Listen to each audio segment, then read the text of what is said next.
कंजूसों का देश था। उसका राजा सून था और उसकी प्रजा भी सून थी। यहाँ के पेड़ पौधे भी कंजूस थे और धरती थी यहाँ पर अनुपजाऊ। गाय भी कम दूध देती थी, ना फल ना दूध ना अनाज, और देश के जो बच्चे थे वो दुर्बल थे। मायापुर की नदी के किनारे एक बुढ़िया का घर था।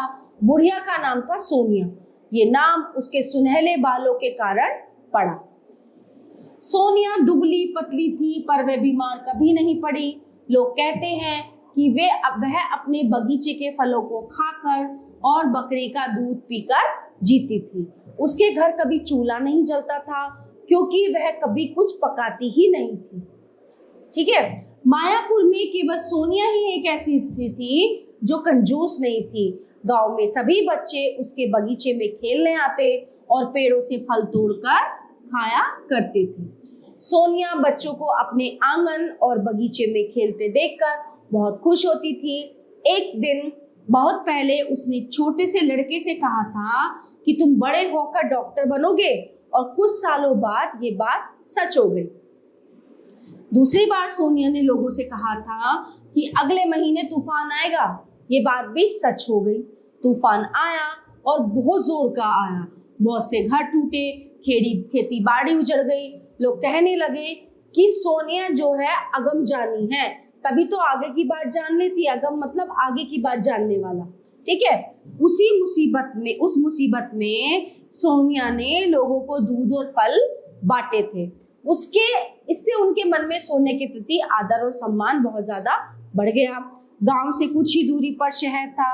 शहर में हर साल एक बार घोड़ों की दौड़ होती थी। राजा चाहता था कि घुड़ दौड़ में उसका घोड़ा जीत जाए।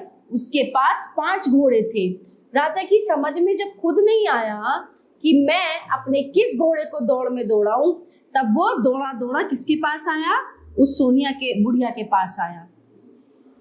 राजा को अपने घर पर आया देख सोनिया चकित हो गई। उसके भीतर डर भी था। ठीक है, राजा के स्वागत के बाद सोनिया ने उसे मीठे आम और बकरी का दूध दिया और पूछा, महाराज मैं आपकी क्या सेवा कर सकती हूँ? इज्जत का सवाल है सोनिया माई, राजा ने कहा। इसके आगे जो है सोनिया कुछ न पूछ सकी। वह राजा को अवाक देखती रह गई। सोनिया को चुप देखकर राजा ने बहुत नम्रता से कहा कि मैं नहीं चाहता कि इस साल घुड़ दौड़ में, जो घोड़ों की दौड़े होगी, उसमें मेरी हार हो। तुम्हें बताना होगा कि मैं अपने 5 घोड़ों में से किस घोड़े को दौड़ाऊं। तो राजा ने अभी अपनी बात पूरी भी नहीं की थी तो सोनिया बोल उठी कि लाल घोड़ा। बाद में उसने सोचा कि बिना समझे बूझे उसने ये बात कह डाली है। उसे चिंता हुई कि कहीं लाल घोड़े की जीत न हुई तो राजा मुझे यहाँ टिकने नहीं देगा। फिर क्या हुआ? राजा तो खुशी खुशी चला गया, पर सोनिया जो है वो चिंता में डूब गई। डूबी तो डूबी ही रह गई। वह उन सभी लोगों को कोसने लगी जिसने क्या किया, जिसने उसके अगम जानी यानी कि आगे की बात जानने वाली होने की बात चारों ओर फैला दी थी। उसका खाना पीना बंद हो गया था। वह जहां भी बैठती सोच में ही पड़ी बैठी ही रह जाती, क्योंकि भाई राजा की बात थी ये। आखिर घुड़दौड़ का दिन आ ही गया। घुड़दौड़ के बाद सोनिया भी परिणाम जानने के लिए अधीर उठी। जब उसने सुना कि घुड़दौड़ में राजा के लाल घोड़े की जीत हुई है, तब उसने चैन की सांस ली कि चलो मैं बच गई। उस दिन से सभी लोगों ने उसे सोनिया न कहकर अगम जानी कहना शुरू कर दिया। राजा था महाकंजूस, तो इसलिए सोनिया के पास उसने धन्यवाद भी नहीं भेजा। पर सोनिया खुश थी। देश के राजा की इज्जत तो बच गई थी। अब देखो वो उसमें भी कितनी खुश हो रही थी। सोनिया की भविष्यवाणी सच होती है, इससे सब मायापुर वासियों को संदेह नहीं रहा। पर वह स्वयं नहीं जानती थी कि मेरी भविष्यवाणी सच किस तरह निकलती है। वह तो केवल 2 बात जानती थी, एक बच्चों को खिलाना पिलाना, और दूसरी दरवाजे पर आए अतिथि का दूध फल से स्वागत सत्कार करना। मायापुर में एक अनाथालय था। उसमें 130 अनाथ बच्चे रहते थे। लोगों की कंजूसी के कारण के बच्चे जो है क्या हुआ, भूखों मरने लगे। वहां के गरीब बच्चों के कपड़े फट चले थे, वे आधा पेट खाकर भगवान का नाम लेते हुए सो जाते थे।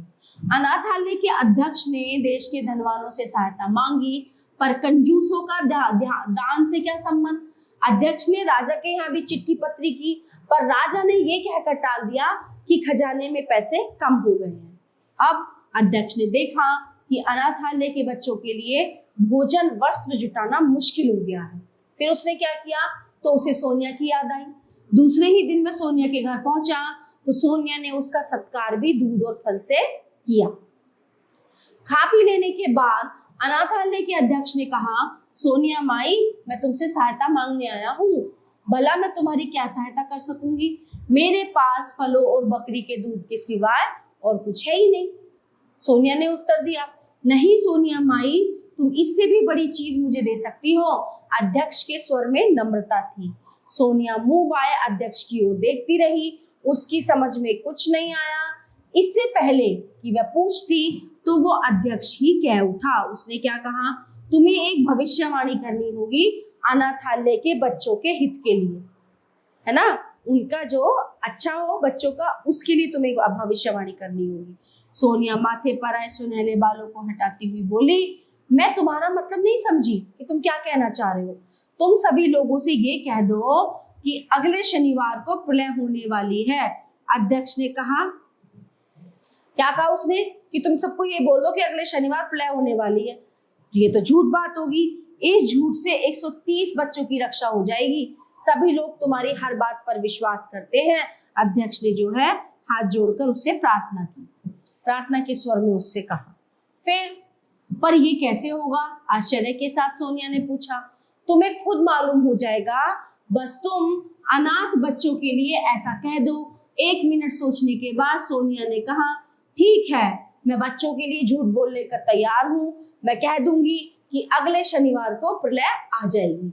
अगली शाम पनघट पर सोनिया ने सभी औरतों के सामने कह दिया, अगले शनिवार को प्रलय होगी, दुनिया का अंत हो जाएगा, दुनिया खत्म हो जाएगी। सोनिया के मुंह से ये बात निकलते ही औरतें सहम गई, वो डर गई। ये बात हवा से भी तेज मायापुर में इस छोर से दूसरे छोर तक फैल गई। सभी लोग घबरा गए और आकर सोनिया से पूछने लगे कि क्या ये बात सच है। तो सोनिया ने कहा कि प्रलय अवश्य आएगी, जिसे दान पुण्य करना हो अभी कर लो।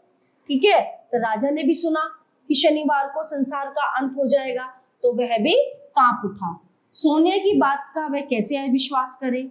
राज्य के सभी कामकाज बंद थे, घर घर में लोग डरे सहमे बैठे हुए थे। बच्चे माँ बाप से पूछते कि प्रलय क्या होती है, तो माँ बाप बताते कि जल और थल एक हो जाएंगे, सब कुछ नष्ट हो जाएगा, सब कुछ खत्म हो जाएगा और कोई भी जीवित नहीं रहेगा। जैसे जैसे शनिवार निकट आता, लोगों का डरना बढ़ता गया। सभी लोग दौड़े हुए शिव मंदिर के एक बड़े आंगन में इकट्ठा हुए और प्रार्थना करने लगे कि प्रलय की बात का भेद पुजारी जी को भी मालूम था। एक दिन पहले ही अनाथालय का अध्यक्ष पुजारी जी से मिल चुका था, तो लोगों को प्रार्थना करते देख पुजारी जी ने उनसे कहा, जब प्रलय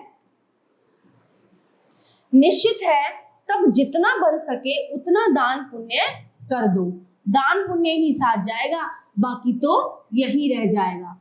फिर ये सुनते ही सभी अपने अपने घरों की ओर दौड़ पड़े। जिससे जितना बन पड़ा उतना दान पुण्य करने लगा। धनी लोग अपने पापों से बचने के लिए दान दे रहे थे, गरीब लोग भूख मिटाने के लिए दान ले रहे थे। अनाथालय को तो इतना अधिक दान मिला कि रखने के लिए जगह नहीं थी। लगता था सारे सूम आज उधार हो गए। सोनिया ये सब देखकर हैरान थी, पर इसके साथ ही खुशी भी थी। इसी खुशी में उसने भी बच्चों को अपने हाथों से पके आम और केले खिलाते हुए कहा, मेरे हाथों से खा लो, कौन जाने प्रलय हो ही जाए, क्या पता ये बात सच्ची हो जाए। ठीक है, शनिवार आया और चला गया, दुनिया का अंत नहीं हुआ। पर मायापुर के लोगों की आंखें खुल गई, उन्होंने दान देना सीख लिया। जी भरकर दान पुण्य करने के बाद उन्हें जो संतोष, जो संतुष्टि और जो हार्दिक प्रसन्नता हुई उससे उनकी कंजूसी समाप्त हो गई। संयोग से अगले वर्ष फसल भी अच्छी हुई, पेड़ खूब फले और गायों का दूध भी बढ़ा। उन्हें लगा ये सब दान पुण्य का ही प्रभाव है। सोनिया ने झूठ जरूर बोला, पर लोगों के हित में ये जानकर मायापुर में उसका मान और भी ज्यादा बढ़ गया और लोग जो है उसका असली नाम न लेकर उसे अगम जानी के नाम से ही पुकारने लगे। तो देखा एक झूठ से क्या हुआ, कितने बच्चों की, कितने लोगों की जान बची, है ना। जो बच्चे भूखे मर रहे थे, तो कोई झूठ अगर अच्छाई के लिए कुछ अच्छा हो उसमें इसलिए बोला जाए तो वो झूठ झूठ नहीं होता। आशा करती हूँ आपको ये पाठ अच्छे से समझ में आया होगा। धन्यवाद।